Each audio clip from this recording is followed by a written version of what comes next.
In November of 2013, a 23-year-old man went missing after going for a night out in Fife, Scotland. Despite almost a decade of following the few leads available, his family has been unable to locate him and needs your help. This is the case of Allan Bryant Jr. Detective Unit, the story that I have for you today is extremely heavy. Like, this family really needs your help, and I really wanted to bring this story to light yet again, coming onto the 10th anniversary of the disappearance. And in order to do that, as you know, I do deep dives. I listen to a lot of family interviews, most of the appeals, if not all of them, that I could find online, meaning it's heavy. Meaning for this weekly cleanse, I wanted to watch something completely opposite, to like calm myself down and just stop crying, really, to be honest. And then I watched something that really pissed me off, right? This documentary is really well done. Let me know if you watched it, especially if you're here in the UK and if you like reality shows. You've probably heard of this one. It's available on YouTube. It's called Untold: Life After Love Island, Channel 4 documentary. So it's produced by Channel 4. The documentary is actually really good. It's not the documentary that pissed me off, right? It's the comments underneath that. Like, the comments are all based off of, oh, this is a story that has to be told, the judgments on the contestants who wanted fame.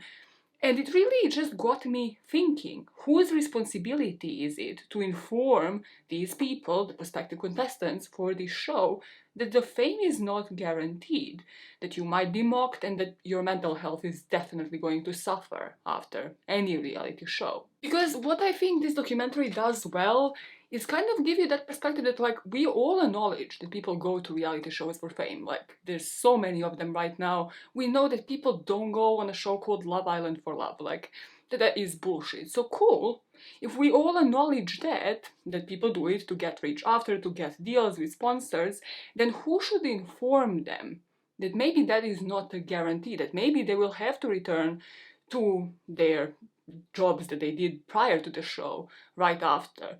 Because for me, like, I felt kind of like, as I was processing this and watching this documentary, like, is it victim blaming to say that, like, all of these people need to do some research? Maybe just DM a person who has been on the show that's not like Molly May, you know, like DM somebody who was already an influencer but has kind of like reached some sort of fame but isn't making insane amounts of money. Like, check with them, like, is it worth it?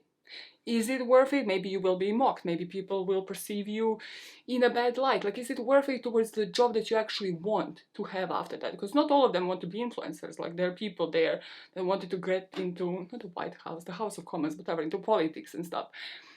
And I just am thinking, like, did you do any research, and should you, or should they be like part of the contract, being like, hey, these are the side effects? Like, should it be both ways? What do you think?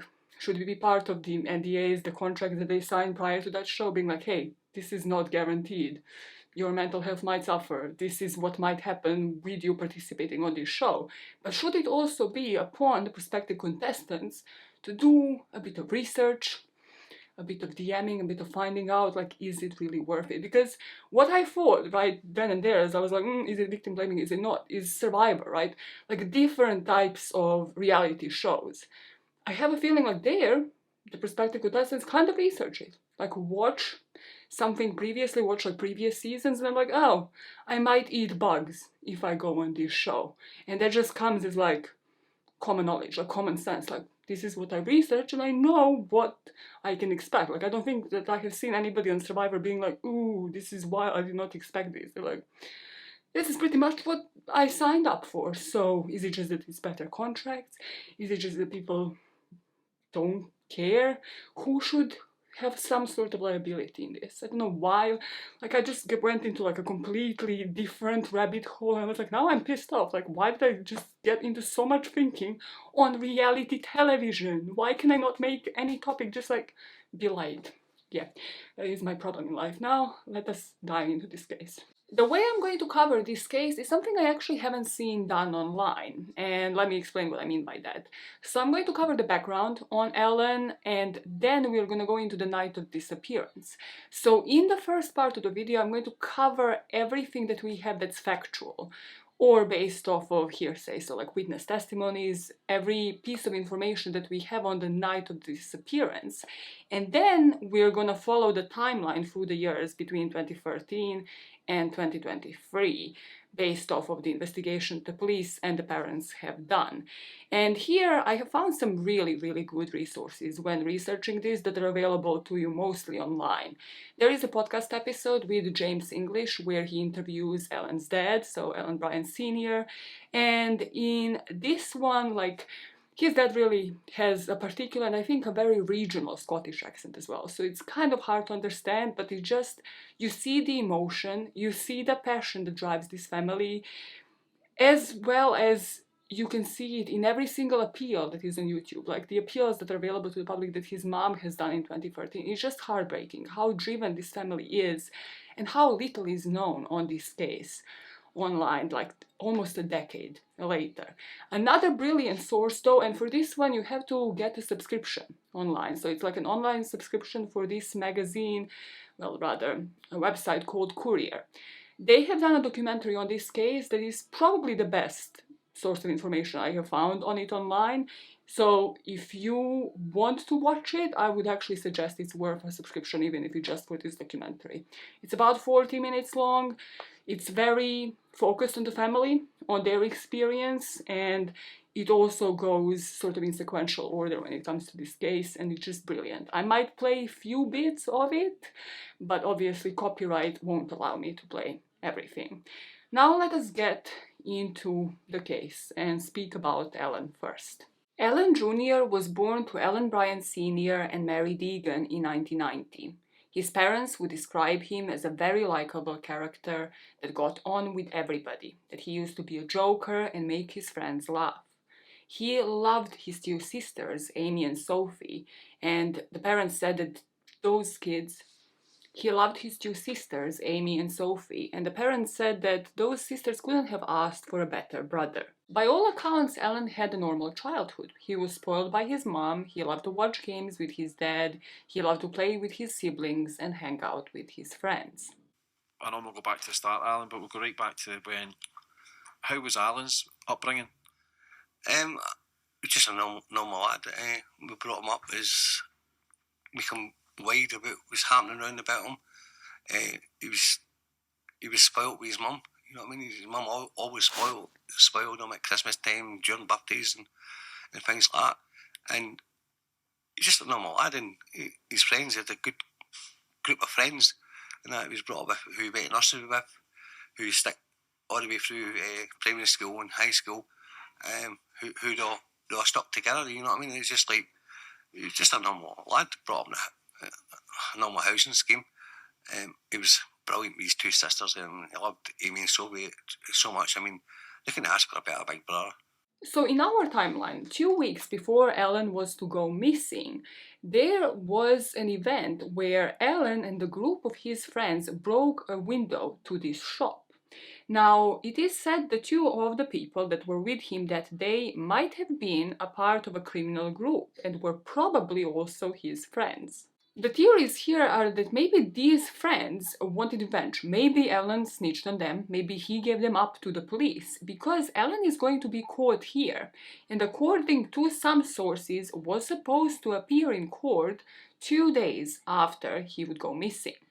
Any enemies or any grievances on the build up to it? Or? Yeah, he did.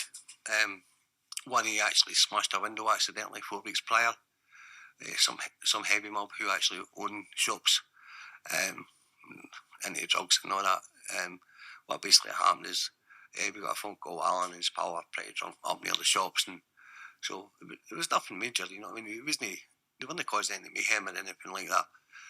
So Mary went up, his mum went up, and I just seen Allan's pal standing outside the shop, and as Allan went in the shop, Allan in the shop, there's nothing happening. You know what I mean? It was totally quiet. Two plainclothes CID officers appeared to be nowhere, and the next minute, Allan's mum seen was grabbing Allan from the back. They didn't identify themselves, so my son doesn't know who the hell is this? Who the hell is this? You know what I mean? Grabbing them, and so what he done was lashed out with his feet, and he smashed it open that window away.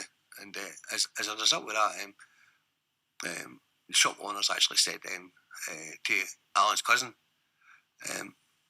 tell your cousin he's getting it. The charge that Allan was facing here was for vandalism, because he just broke the store window. Like, they didn't harm anybody, it wasn't battery towards anybody, they just broke the store window and then they ran away. So to a lot of people this doesn't really make much sense. Like, they do believe this is relevant and is somehow connected to the story, but it doesn't make much sense for Allan to give up people for vandalism. Like, he probably would have maybe, served some community service, maybe got a slap on the wrist. Would he have even served any time here? However, he was to appear in court 2 days after he disappeared. There is another thing now, which is why people think that this event is connected, and that maybe these two events are connected together. Because at this point in timeline, so around 2 weeks before Allan was to go missing, he also broke his phone. Now, the theories here are, what if this criminal group maybe had taken his phone, maybe he didn't actually break it, maybe that is something that he had told his family, maybe this organization, this criminal group, had his phone and wiped some evidence of, whether it is of this crime or something else that they were involved with. We will never really know. However, one of the first coverages on this case on YouTube was by Joshua Miles. So he covered it, and after it, Allan's dad got in touch with him to clear certain things up when it comes to Allan's phone. This is what Joshua Miles said that Allan Bryant Sr. would tell him. It is about a theory that states that Allan's phone could have been destroyed because it held vital evidence, and that he had been disposed of, so Allan had been disposed of as a result of that by the organized crime group. His dad told Joshua Miles this is based on no actual evidence, that this is not factual whatsoever, that to this day we don't know if these two events are connected. His dad would also tell Joshua Miles two other things. One is that the court date was simply for the plea for vandalism, so that it wasn't anything else, that was the charge, and he was just supposed to appear in court. The second one was that Allan was prone to losing his phone, so it wasn't really out of the ordinary for him not to have one on him. But this is something to pin in the back of your head as we go along in this case, is that Allan would not have his phone on him the night that he disappeared, meaning he would have to rely on other people's phones for anything. If he was to call a cab, get a cab, book it through an app, to go home, if he was to take pictures, if he was to do anything, contact anybody, he would have to rely on others. This is when we get to the night of the disappearance.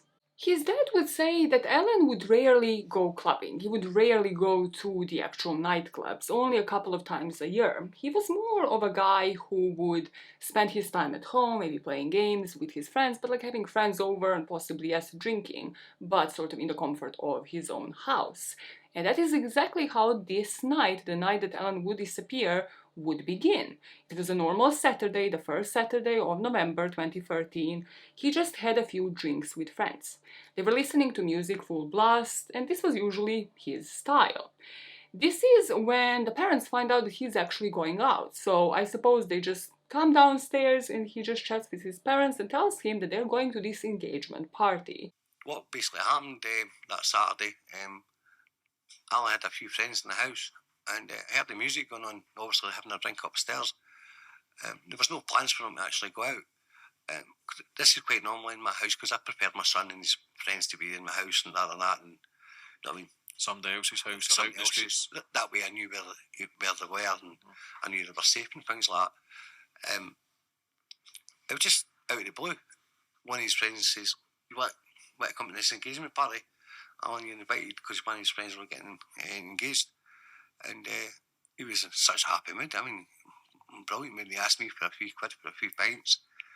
And that was it. And he just said, I'm away out the dinner, like away at the engagement party, and we're all laughing and joking.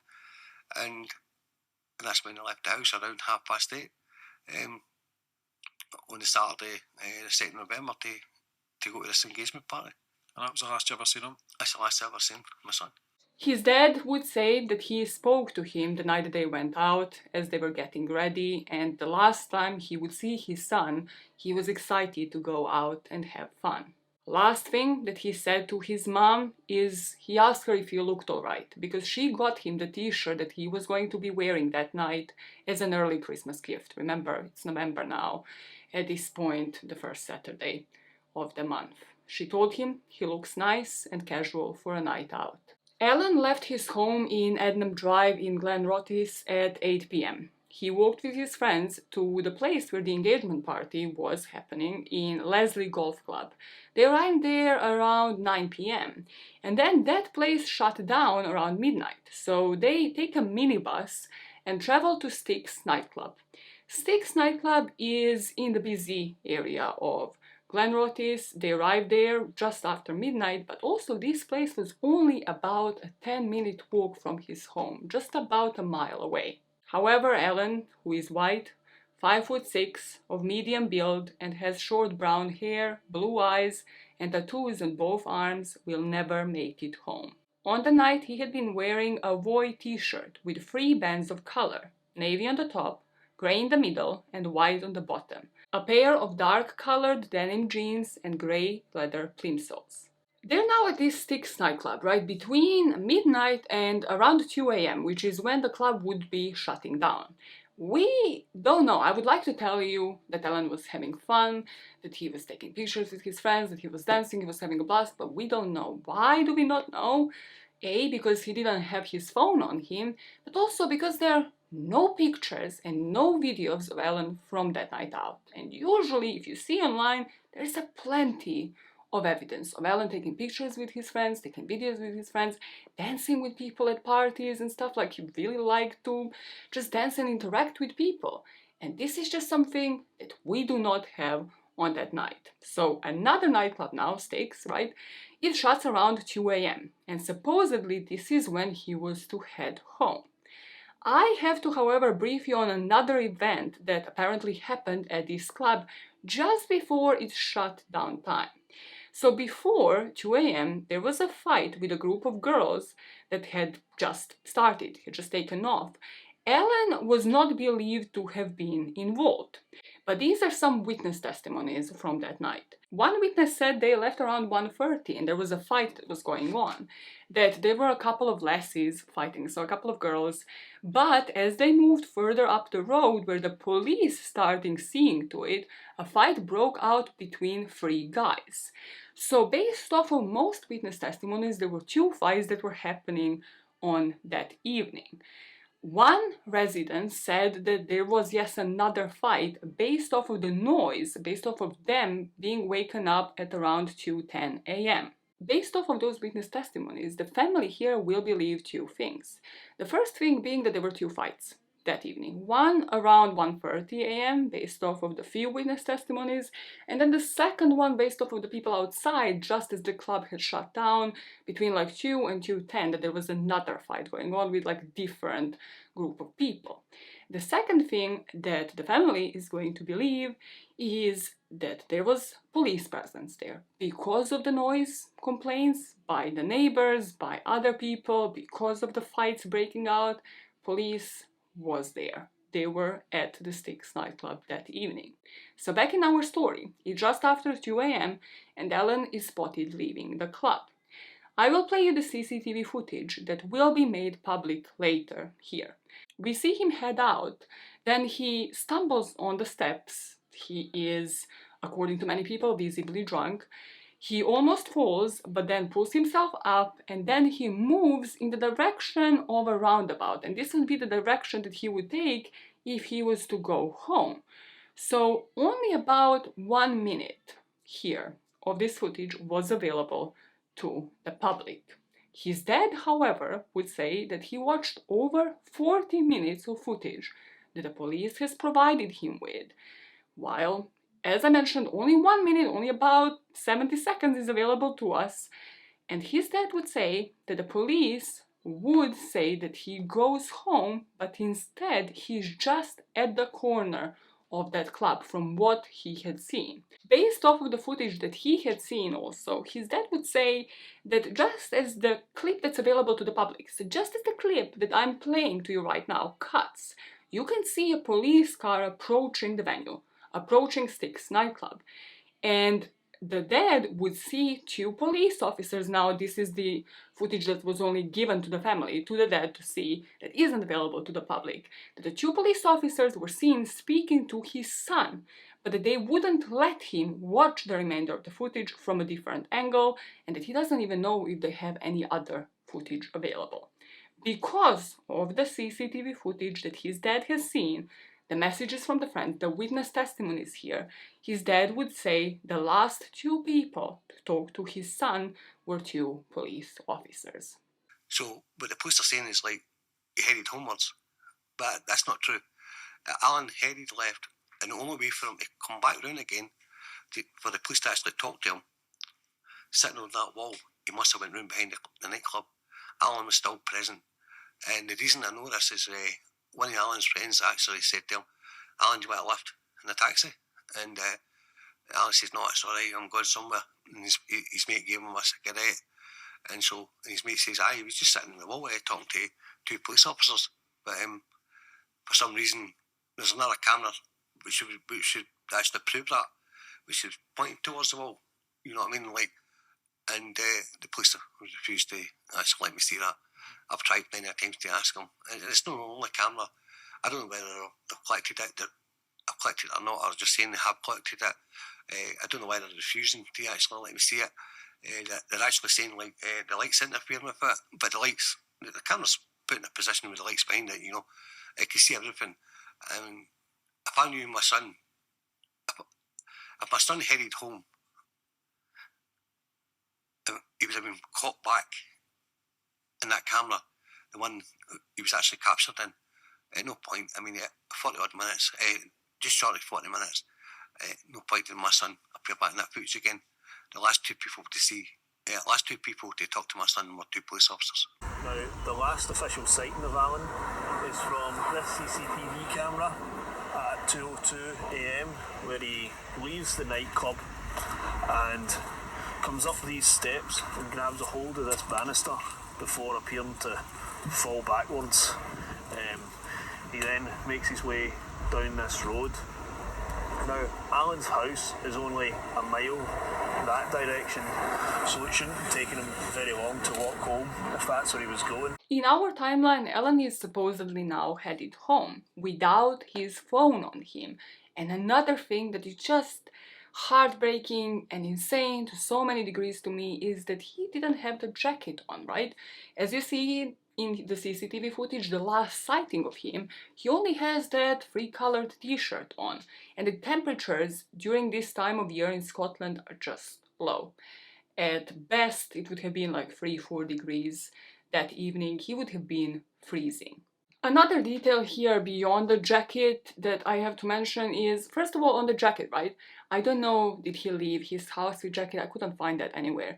Like, did he leave it behind in the club? Did just nobody remind him to bring this jacket? Because something that stands out to me in this footage, as he's moving around that club and then also being outside, where are his friends?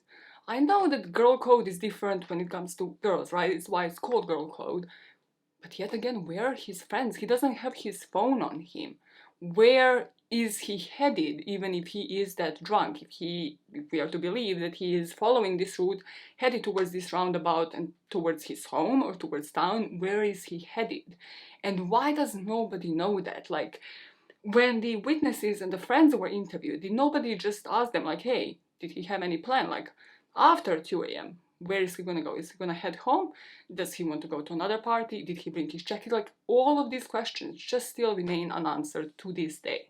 Going back into the sequence of events here, so it's after 2 a.m., right? And we can possibly explain the police presence because of the possible fights breaking out, according to the witnesses.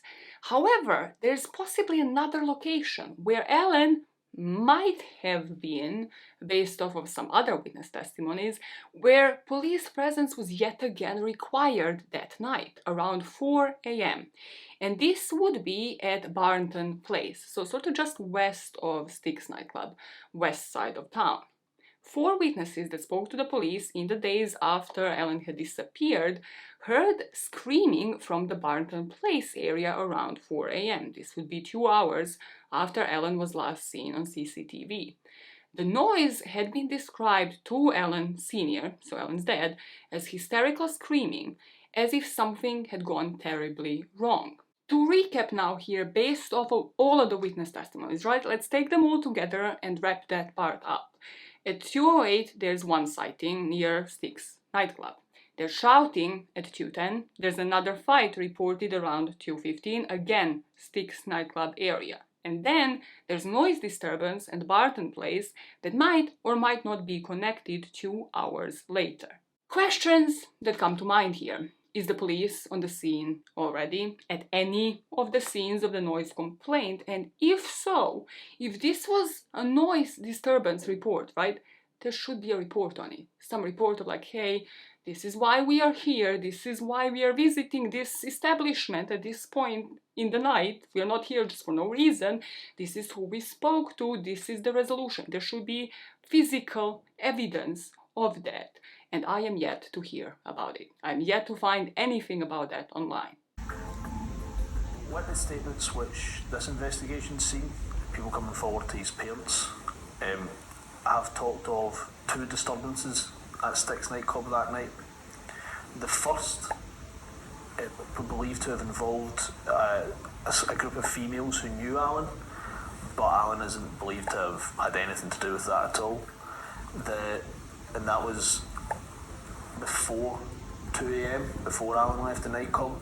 Now, whether it was routine or whether it was because of that incident, police are believed to have turned up, and there was a police presence around Styx nightclub from then. Then when Allan left, or when he's seen on CCTV leaving, according to witnesses, police were in the area at the time. Bizarrely, this is where the factual evidence stops. The night of. Everything from this point is about the investigation, but in terms of clues as to where Allan might be, everything ends with these witness testimonies, almost a decade later. In our timeline now, it's Sunday, and the parents wake up. His dad says sometimes he would wake them up in the morning, Allan would, and he would always either take friend's phone, somebody else's phone if he didn't have his on him, which we know he didn't this night, and text them. Tell them that he is okay, tell them that he is going to be coming home at this hour, but this is not what happens here. They wait the whole day here, they contact everybody, the friends, the family members, and then the day after, so on Monday, they report this to the police. And in these interviews, you will hear that the parents remember the exact time. They remember at 4:40 p.m. on Monday, they filed the report. And this is, yet again, because nobody really knew where they were. They were knocking on doors, they were phoning everybody, and then they realized that they needed officials on it. Well, as the day progressed, Mary and I'm phoning about, and I'm obviously still trying to find out, and everybody's talking about Allan and things like this, and just trying to find out where he was, who's seen him, who he left the nightclub with. And as the afternoon got on, we reported him missing at 4:40 p.m. to police Glen CID. So in the days of Allan's disappearance, what the family is doing is distributing missing persons posters, 50,000 of them, around the area, as this will soon become the most significant missing person case ever faced by police in Fife. What the police is doing? Well, about 5 days into the investigation, they decide maybe it would be a good idea to go to the nightclub and ask for the CCTV footage. 5 days. 5 days into the investigation. They would turn up, according to the latest documentary that I have watched, to Styx nightclub on the 9th and then on the 12th of November. So they turned up twice. And they discovered there is a gym and there's also this snooker bar, lounge bar, near Styx nightclub that both had CCTV footage. Let's talk about the gym first. The officers turn up there and they're told that the system can't be operated on the day to come a couple of days later. They do that, and this is when they realize the CCTV footage had been overwritten. I've seen in different videos, different coverages of this case online, that CCTV is usually deleted after 48 hours and then it just starts re-recording from there. However, yet again, I don't care. This is potentially a huge lead that had just been lost because the police took their precious time to get to the venue. Let's talk about the lounge, the snooker hall. That was another venue that was just next to the club. Not only was this place just next to Styx, it shared the CCTV footage, but the officers didn't know that. So they went to Styx, collected the CCTV footage from there, but they didn't know there was a whole other system that was in the same place that was basically owning that other CCTV camera. So by the time they figured that out, that footage had been overwritten as well. What about the local authority cameras? This is when we start becoming incensed, okay? This is when we start raging. I mean, if you haven't been already, this is truly when it starts, because there are local businesses nearby, right? This is a busy area in this city. There are fast food restaurants. They could have placed and traced Allan's whole walk home or wherever he was to be going. However, the response that they got from the police, right, is that no local authority cameras were recording in the area. I'm putting it on the screen because, like, at this point, I genuinely thought I was crazy. I was like, this can't be it. What do you mean no local authority cameras are recording? There's so many points here where you kind of think that this case is based in the 80s. And it's not. It's based in 2013. Like, why are there no pictures of Allan from that night? What did he plan to do? Why are there like no phone calls? Did he not borrow anybody's phone to do anything?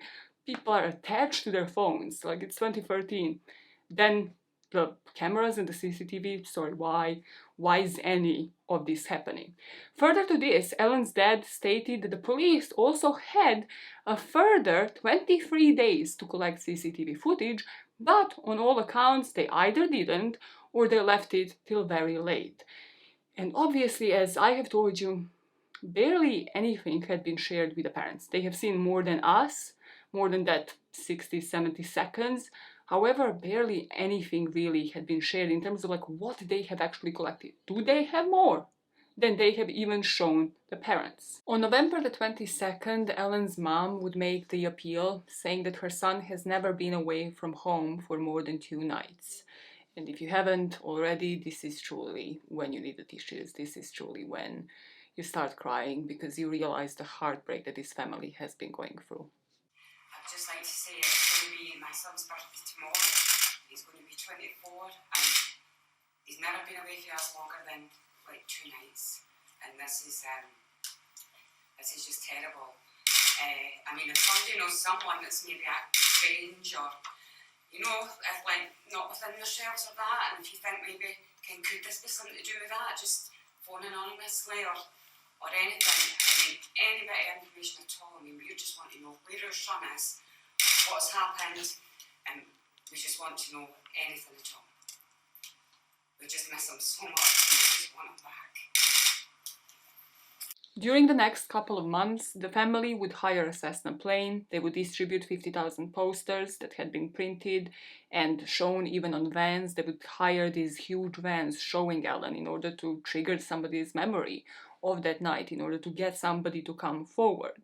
There are also claims from this period in time that the police didn't put out incident vehicle with the posters, and they would promise the family this. And then the family had to invest their own funds into this. So many of these early mess-ups by the police really get lost with the coverage of this case. But obviously, I found them because they're truly crucial. The police here messed up on so many levels during the first couple of weeks of this case when it's the most crucial. To recover the CCTV footage, to distribute Allan's face to the majority of the public who still might be in that area, who might have gone to that nightclub on that evening and might have some crucial information. The first actual movement that the police has made would be in May of 2014, 7 months after Allan had disappeared. This would be when they would release the CCTV footage that you have just watched, the one of just over a minute long. So the question that poses itself here is, what is the excuse that the police gave as to why it took them 7 months to put out the CCTV footage for Allan Bryant? The excuse that they gave the family is data protection. It's privacy reasons. They had to blur out people's faces because they just had to, and that took them 7 months. That is such bullshit, like, that is such bullshit. Like, I can't believe that this is what this family has been getting as an excuse. Like, videos like this can be edited within hours. Do I know how to blur out people's faces? No. Would I find out if it's a missing person's case and I'm the only one having the footage? Yes. Yes, I would. Like, some people here deserve to go to hell. Whoever had that fucking footage for 7 months and didn't edit it for 7 months, you can't tell me it takes 7 months to like blur out people's faces and then only release like 60 seconds of the footage. Everybody here deserves to go to hell. Everybody who had the hold of that footage, obviously, not the family here. In August of 2014, a person does come forward in the most vile of ways that you will hear in a true crime case. Truly, this person deserves a special level in hell. A special, like, low level. You know, like when you flip the container, like the garbage bin, the garbage men are flipping it into the thing, and there is that layer at the bottom that just never truly gets in there. It just truly is like the worst of the worst. It's the smelliest of the smelliest, it's the nastiest of the garbage. That is the person that we are just gonna be speaking about. Because August of 2014, Stuart McInroy, a Facebook troll, would be facing imprisonment because he was sending disturbing messages on the social media site to the family and the friends of Allan Bryant Jr. after creating a fake account. What he did is he went on Facebook, he created an account under the name Daniel Bunton, and then added a friend of Allan Bryant Jr., I'm not gonna name now, to his friends list. After that, he started sending her graphic messages, claiming that he had taken Allan hostage and had brutally tortured him. Then he found Allan's dad's profile, and he started sending messaging to him, claiming that he had murdered his son. This piece of work would later share the messages on his own Facebook page, adding that the family needed to know. From what I have just told you, you understand this guy is a sick individual. I debated whether or not to tell you the certain things that he actually posted when he was communicating with the family, but then, truly, looking at this guy's criminal record online, I believe he might do it again. So, the things that he would post: quote, tied to a chair, stabbed nails in him, wrapped him with 240,000 volt wire, and fried that fucker, Allah Akbar, fucker white people. Then, posting as Bunton, he would write, beg for it and I will release the bodies. When the family said that they wouldn't beg, he then responded, oh well, then the Bryant family shall never see their smelly, decomposed Allan again. Do you want to know how much he spent in prison? How much he served for this? After pleading guilty, he spent 8 months in prison. In some sources, I have seen he didn't even serve the whole of his sentence, so he's just out, able to do this to somebody else, able to troll some other family. For what reason? I will never understand. Why? Like, did he get any fame out of this? Did he get anything out of this? What can you get out of this? I mean, quite a special one. I call him a complete fucking tool. John McInroy. He actually said he kidnapped my son and tortured him and ran 240,000 volts through his body and killed him. He actually, I think he got an 8-month prison sentence for that. Then he told my family again, and he actually got another 8 months prison sentence for that. And he got another 3 months prison sentence on top of that, which is to run concurrent for setting fires regarding an old woman who's threatening an old woman and that for fire reason, and for some reason the justice system let him out a month later. I mean, like, I'm going like, I mean, this guy's got to do 8 months, you know what I mean? Like, especially, well, 6 months or something like that. But he's out and let him out a month later. This unfortunately brings us to the 1-year anniversary, on November 2014. This is when his family arranged a vigil outside the nightclub where he was last seen.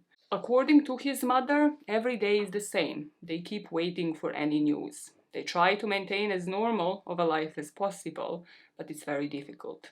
Even when she walks down the street and sees all of the posters with his picture, she still doesn't quite register it. The house just isn't the same anymore, and it is quiet because Allan is not around. Life for the family has forever changed. His dad said it's difficult to articulate. This past year has been an absolute nightmare. Every day has been unbearable. However, I will never stop searching for answers, even though we anticipate that the worst may have happened. Something that is truly heartbreaking is in all of these interviews that I have watched with Allan's dad, he says he does believe that his son was murdered that evening. He doesn't believe that one day he's just gonna walk through the doors. But this is a sideline, yet again, because I have watched so many coverages of this case and mostly interviews with the parents. Something that I find absurd and that tilted me to no end is that these parents are constantly asked, does it get easier? Like, we need to think about the ethical way to interview parents of missing children. How do you think in your head that that is a good approach? How is it going to get easier? Of course it doesn't. Every single time they respond, no. It gets harder, if anything. Like appealing every year, not knowing where he is, not knowing what had happened to him, people not coming forward. How do you think it gets easier? It's just something that I have found so absurd because I've seen it in every single clip and the parents have to justify, sort of almost, why they don't, why it isn't easier for them as the years go along. In 2015, in August of 2015, the parents started actually kicking back and telling the public how the police is communicating with them. They would state that the police Scotland has been unprofessional and almost insulting by insisting on occasional text updates on the case.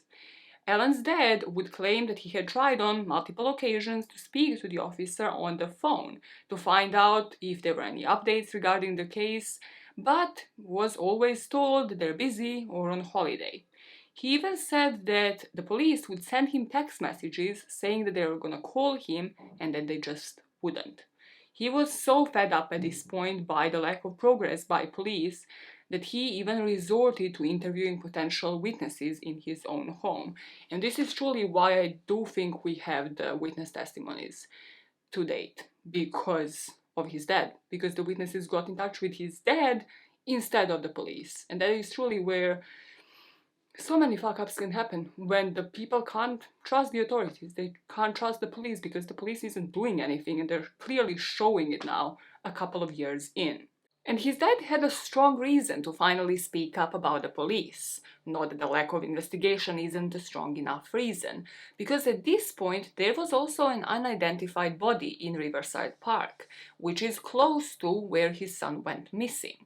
The skeletal remains were later identified to be those of another missing person, who disappeared in March of the same year.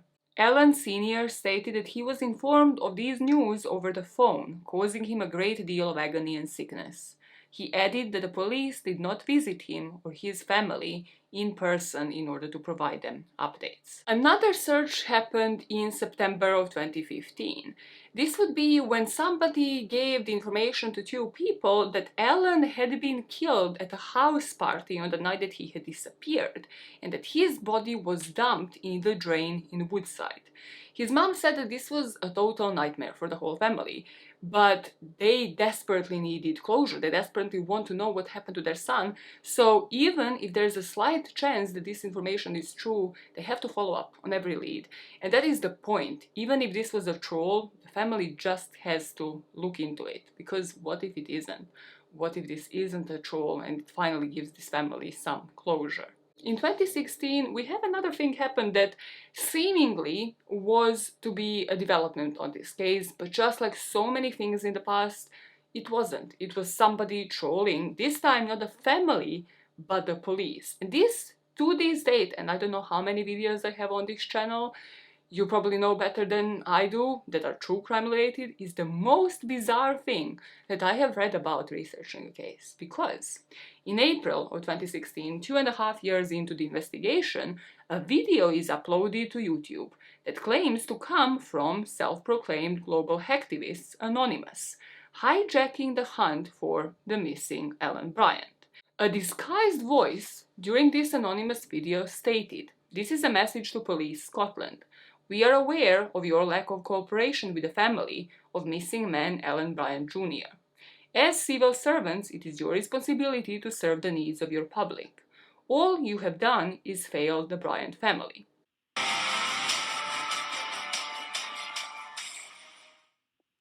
Greetings, citizens. We are anonymous. This is a message to Police Scotland. We are aware of your lack of cooperation with the family of missing man Allan Bryant Jr. As civil servants, it is your responsibility to serve the needs of your public. All you have done is fail the Bryant family. This is a warning to Police Scotland and particularly the Glenrothes Police Headquarters. Should you not do more to have the culprits that have harmed Allan Bryant Jr. brought to justice, then we are going to initiate our own justice against you and your officers. We are more than anyone thinks. We are many, we are anonymous, we are legion. We do not forgive, we do not forget, expect us. Police Scotland and particularly Glenrothes Police Headquarters. Should you not do more to have the culprits that have harmed Allan Bryant Jr. brought to justice, then we are going to initiate our very own justice against you and your officers. We are more than anyone thinks. We are many. We are anonymous. We are legion.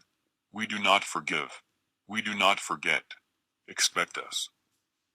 We know at this point that Allan Bryant's dad did not really trust the police, did not trust that they're doing anything towards this case. However, he actually condemned this because the whole family, and myself really included, and anybody who has seen this and witnessed this, doesn't think that this is real. This is real anonymous, having anything to bring to this case.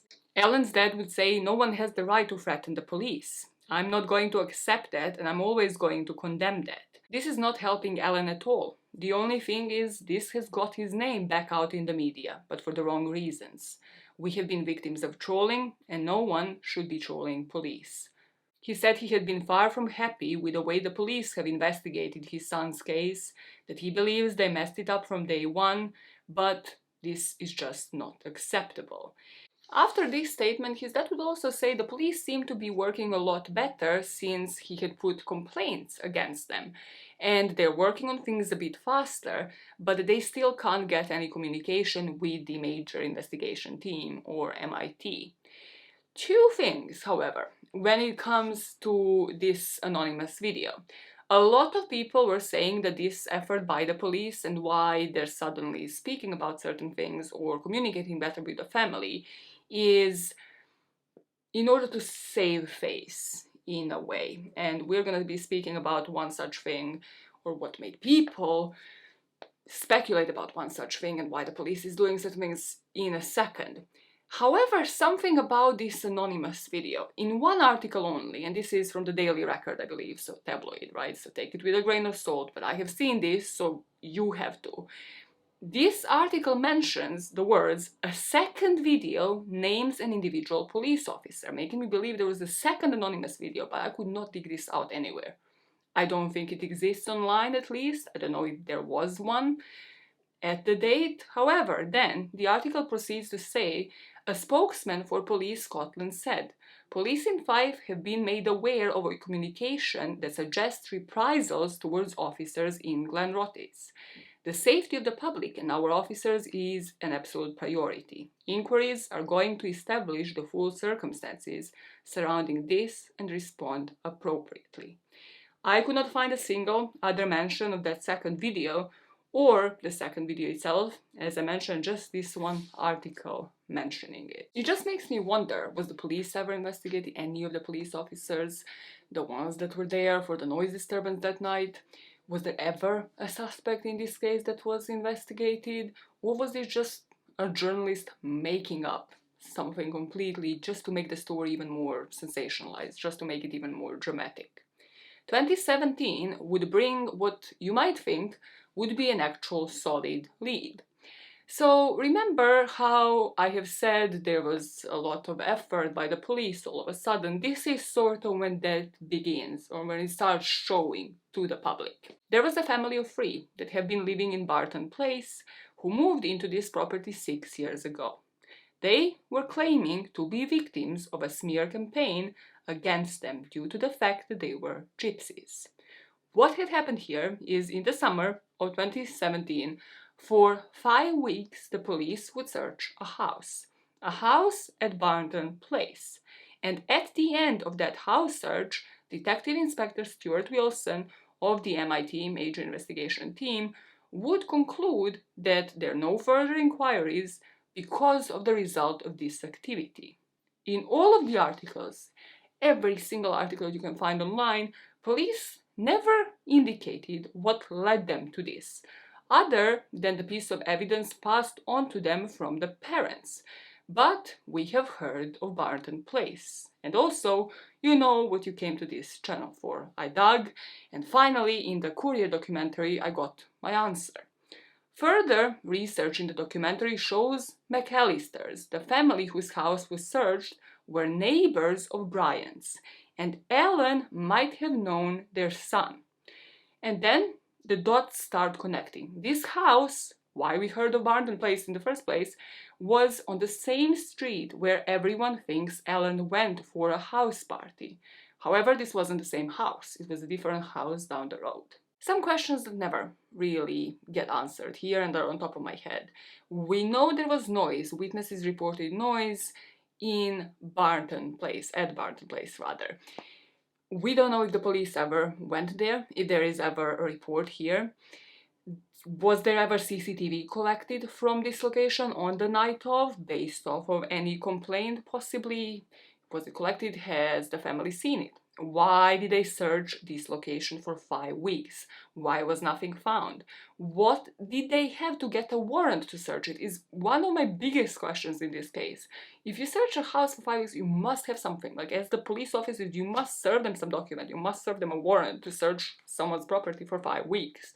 Yes, like, this is probably intentional and it can be a smear campaign. However, they must have had something. The police must have had something. Or is it just showing face and yet another fuck up? Because the family was not happy about it. McAllisters, but also Bryant's, because they just never got answers about this. So, as I mentioned, officers found nothing during the search after the family were forced to sleep in a car and a tent after their house was sealed off by cops. Of course, this family had spoken up in any article, had given any interview, within reason obviously, towards this. They have called it racial victimization because their family were gypsies. They sympathized with the Bryants, but they said this cloud of suspicion over them was based on nothing but lies and accusations. And due to this, they have had random strangers spit at them, their family had gotten death threats, and they have just been so affected by, obviously, looking at suspects. Like, the first, probably, suspects in this case, the first solid lead, because, again, if the police is searching a house for 5 weeks, the public is gonna start, like, immediately spreading rumors, like, hey, they must be guilty, something must have happened at their house. And then in this article that I have found on this house search, there is this one little tidbit. There's always, like, in every single lead here, in every single point in this story, there's always something that drives you insane, and you're like, why don't we have answers to any of this? In this paragraph, it is said, it's understood police have visited and searched the McAllisters' home on 2 previous occasions. Why? When? For what reason? We just, again, don't know the answers. In November of 2018, loved ones would gather in Glenrothes to release balloons commemorating the 5th anniversary of Allan Bryant Jr.'s disappearance. His dad again expressed how difficult it has been to cope with each passing anniversary, but this one in particular seemed exceptionally challenging. He emphasized that to his family, it feels like Allan went missing just yesterday, as the memories are still vivid. He also shared they constantly think about Allan and yearn to know his whereabouts. He pleaded with anybody who has information about his disappearance to come forward and end their nightmare. The thought of not knowing what happened to their child is unbearable for the family.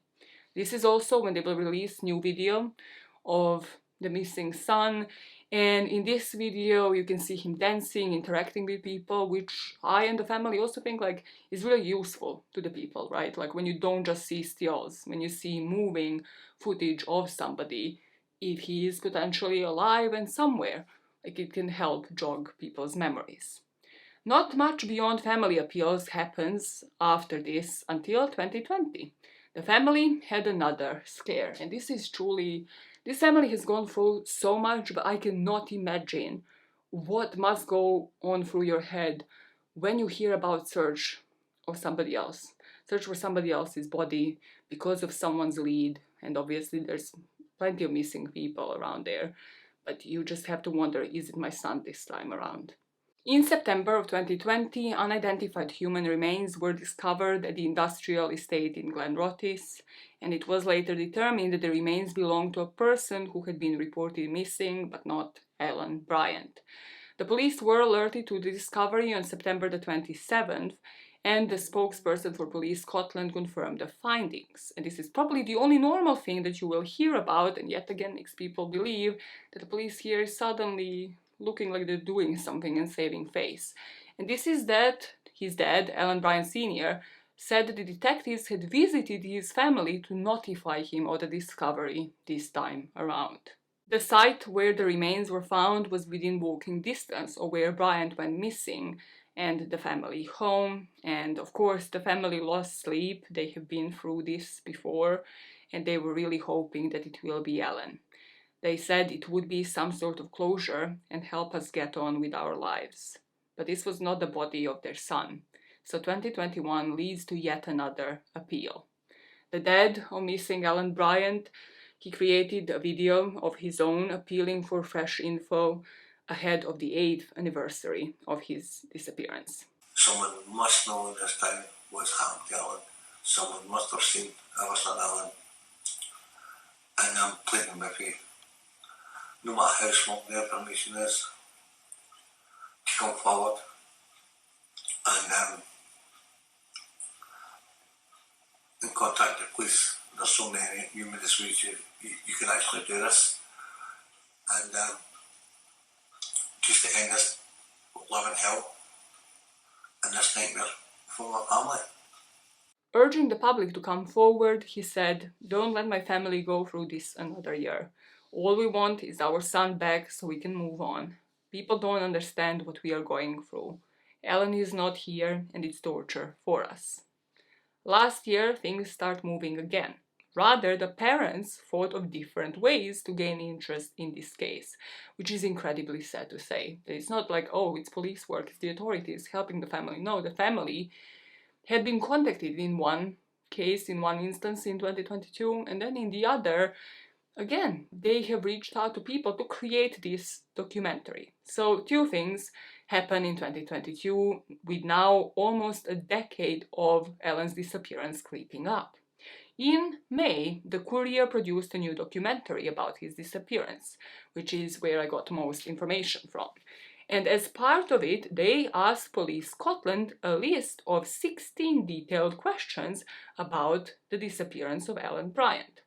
I'll put them on the screen for you now. It's just the questions that were popping in your head left, right and center as I was going through this case, but some that stand out to me personally that we should absolutely have the answers to. What CCTV they have had, the police has, and what was overwritten. What disturbances were there at the club? Were there any reports of them? When was the last witness sighting? Did the police speak with Allan?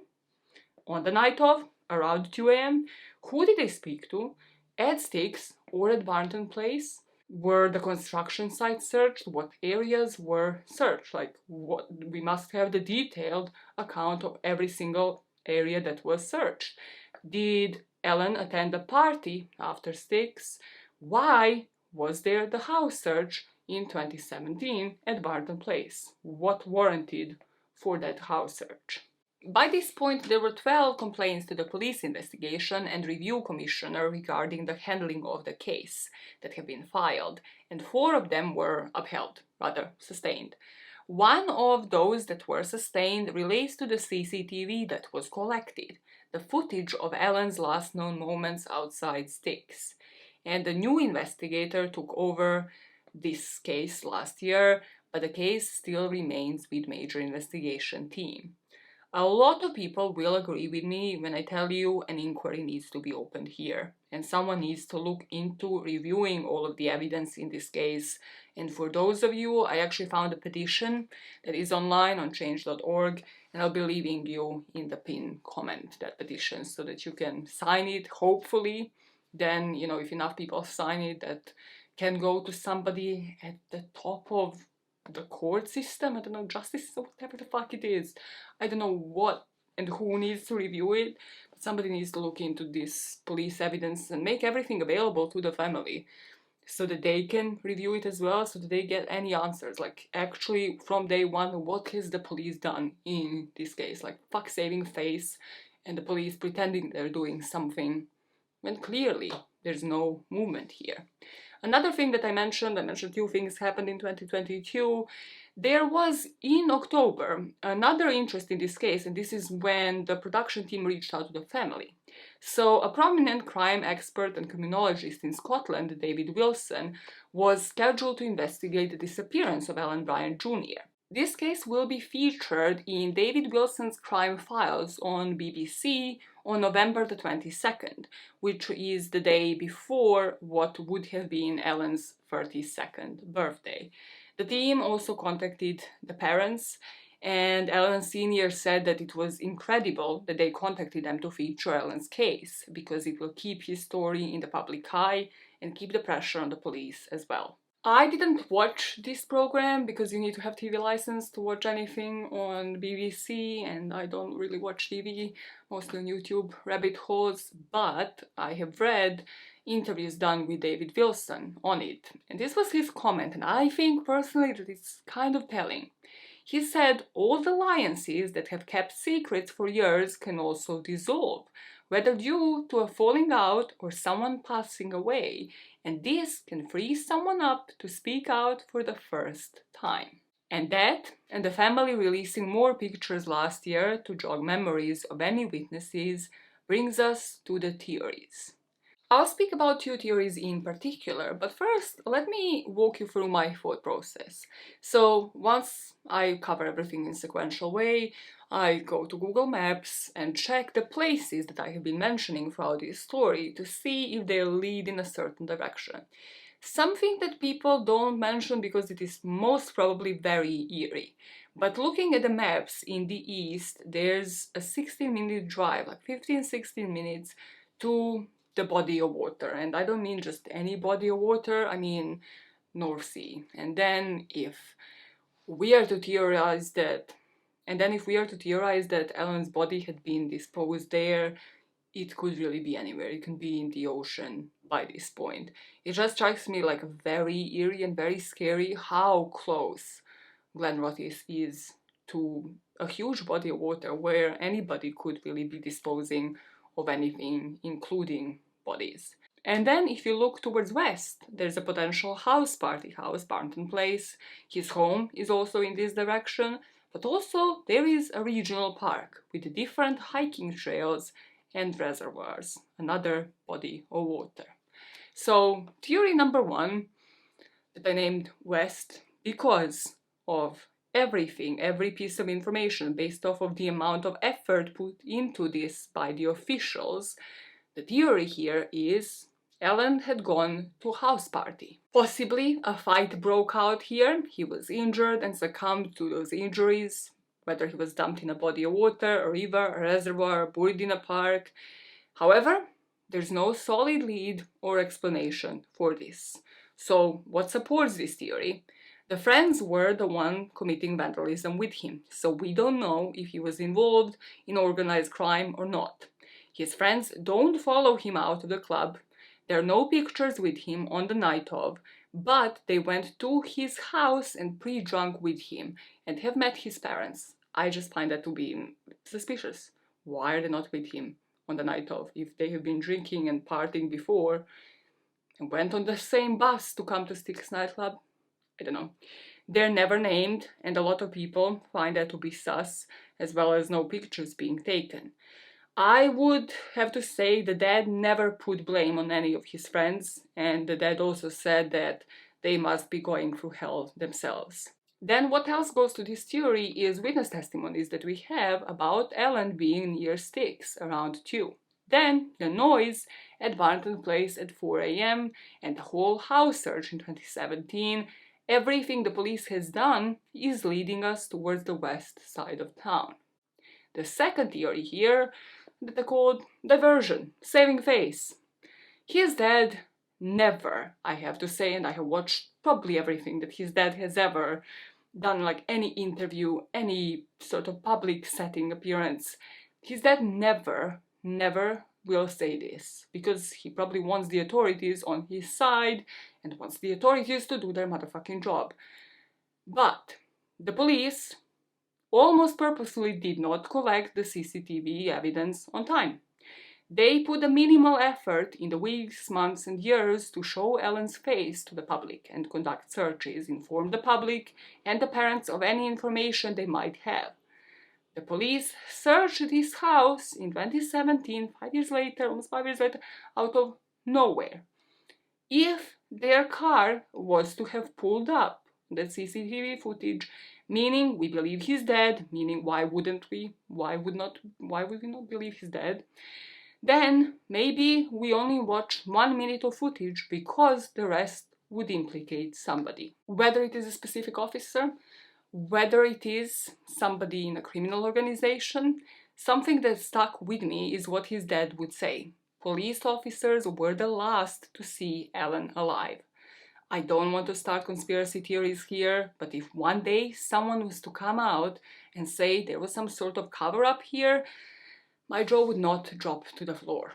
Whether it is police covering for themselves or someone else covering for a criminal because they're scared or because they're affiliated with them. As a reminder, Allan is described as white, 5'6" tall, medium build, with short brown hair, blue eyes, and tattoos on both arms. When last seen, he was wearing a void t-shirt with 3 bands of color, navy on the top, grey in the middle, and white on the bottom, dark colored denim jeans, and grey leather plimsolls. Those who might have some information can contact Police Scotland on 101. There's an email that they can use as well, and obviously they can call independent charity Crime Stoppers. There's a number, and also you can text them to a certain number. This is something that I have emphasized previously covering the UK cases, Saoirse Smith recently, the emphasis on anonymity, because someone knows something here and they can come forward and not out themselves and give family some peace in return. After Allan Jr. went missing, his family commemorate him each Christmas by setting a place for him at the dinner table, complete with a plate and a can of beer. They also have his presents wrapped and ready under the Christmas tree, which include designer clothes, t-shirts, and jeans that he enjoyed wearing. Eventually, the family would give away those gifts to his close friends when he would not return home. According to Allan Sr., coping with this kind of loss has been the most difficult thing to deal with. Someone can resolve this mystery for the Bryant family and bring them the peace they deserve. Someone can bring Allan home. And that is the case of the disappearance of Allan Bryant. This one is sad and anger-inducing, packaged in one same hell. It's a present of hell. That's it. And some people are not seeing heaven in this story. People who sit on CCTV footage, I don't know how you live with yourself. When you know nobody else has the access to it, you are the one that has to do this job. It's a missing person's case. How do you live with yourself? I don't know. Like so many people in this case, I don't know how you live with yourself. I don't know how anybody at the police department is sleeping at night. I truly just cannot explain. Like, I feel the frustration. I don't know these people. I don't know the family. I just dived into this case. But 10 years later, for this to be the information they have, it's a piss take. It's a piss take. It's someone just truly needs to review it and needs to give this family some closure. To end this on a slightly lighter note, I will finally be taking some annual leave. I just noticed I never switched on that light. We are in complete darkness. We don't have like the additional light on that fake bookshelf. Well, good you just noticed by the end of recording this video. Anyways, I'll be taking some annual leave, okay? I hope it doesn't affect the schedule, but this is why I'm recording this beginning of March, very beginning of March. And I will be publishing it somewhere midway through March in order to go to the crimiest of all the states in the US. Guess what? Guess which one? Guess which one? This is it. Florida. Yes, Florida, of course. Why? Listen, I got a chance to go and do it for cheap, and hopefully I will get a ticket to see Universal and see Hogwarts, okay? In the childhood dream. It has to be fed, so hopefully I have fun and actually relax and have a break for a week from this job. And then I don't really consider this to be a job, even though I do research this thoroughly. And then also my actual workplace, my actual work. So yay! Yay for Maya taking a break, okay? Hopefully it doesn't affect your schedule and you don't fucking lose it. And I come back and research a new case. If you do like these types of cases, please engage with them, because also it helps the family, and that's truly why we are here for. So liking, subscribing, commenting really, really fucking helps. Helps me, but also, more importantly, helps these families when I cover the missing cases like this one. Such a positive note to end this on. But hey, you book yourself for the next holiday, you book yourself and you go somewhere cheap, okay? Don't go to Florida. Fuck Florida. Where should I go? What state, please? Go to fucking Ohio. Why would you go to... I'm sorry. I'm sorry. To anybody in Ohio. How do you call people who live in Ohio? Ohioans? Oh. A few moments later. And then we say Americans, and how do you pronounce it? Ohioans. Ohioans. It just sounds wrong. It sounds like something that you get on your feet. Is this a garbage man? Listen, it's been a day. It's been a day. I finished work and then I sat down to research Ohioans. It just sounds wrong. I'm sorry. What? Ohioans? That can't be true. I just don't accept it. Listen, I bet people of Ohio are very nice and they're gonna correct me. You're not called Ohioans, are you? Oh my god. Maya, people from your town are called Novosadjani. Like, how would anybody even pronounce that? Like, Novi Sad, Novosadjani. Like, that doesn't make any sense. This is Serbian talk, by the way. You don't care. Anyways, I'm gonna exit this video now. Ohioans. Sorry, never pronounce this word again. I will never pronounce this word again. Like, hopefully. Listen, my best friend cannot be from Ohio, that's it. Ohio, stop it! Bye guys, bye now, bye! Bye.